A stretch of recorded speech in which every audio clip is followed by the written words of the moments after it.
Жақында анамыз дүниеден өтті. Сол кезде мен өзім байқағаным, қолымыздан түк келмейтін бейшара екеніміз сол кезде түсіндім. Анамыз реанимацияда кірем, дем салып отырам. Қолымнан еш нәрсе келмейді. Бейшарасың да, әшейінде мен үйтем бүйтем деп жүрсің ғой. Ең болмаса бір кішкене бір жақсы істей алмайсың да. Анамыз сол дүниеден өтті. Бірақ еш нәрсе істей алмадық қой. Еш нәрсе істей алмадық. Керек десеңіз, бағанағы айтқан тақырыпқа ұқсас өзі. Анамыз да бір жаққа баратын болса, әйтеуір шығарып салатынбыз, жақсы деп. Бірақ сол кететін күні үйден мен көлігіммен бала-шағаммен қыдыруға жіберетін.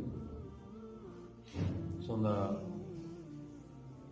шам намазына жаяу кеттім. Менің машинамен інім алып кету керек еді. Шам намазына мешітке жаяу шықтым. Көрші поворотқа барып қалған кезде анам үйден шығып, 30 метрдей жерде көлік тұр, соған келе жатты. Шамның алды ашық уақытта көрінеді.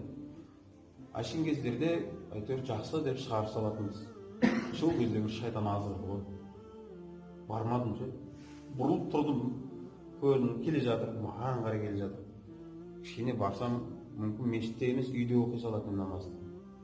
Сөйтіп ойладым, қазір қайттан келем ғой енді. Болмаса ол кісілер қазір келеді ғой деп. Бірақ бұл сол анамның келе жатқаны сол ауылдан соңғы рет шығып бара жатқан еді ол кісі. Жол апаты болды, сол кезде кетті. Егер де мен жігіттер сол кезде анамның осы соңғы қадамдар екенін білгенде бар ғой, басқаша нәрсе істер едім деп ойлаймын да қазір. Бұны көп жігіттер айтады. Үйткенде бүйтер едім, бүйткенде бүйтер едім деп көп жігіттер арманда жүр. Бірақ ата-анасы қолында барлар әлі қадірін білмей, оларға бір нәрсені түсіндіргісі келіп жүр.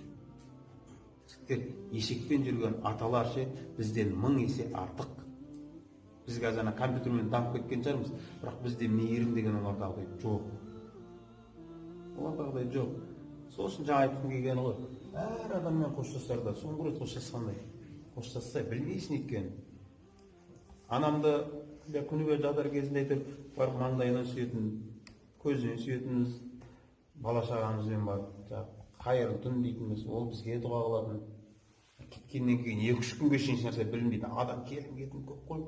2-3 күннен кейін білінеді орның. Жатқан жеріне барасың. Тұрасың. Қатты ауыр теді екен. Бір несі өкініш, бір-ақ нәрсе ғой. Сол кезде келіп, жақсы мама жолыңыз болсын дей салсан, болды ғой. 30 қадым, 40 қадым жер ғой, сенің өмір бойы ойлап өтесің, неге бара салмадың?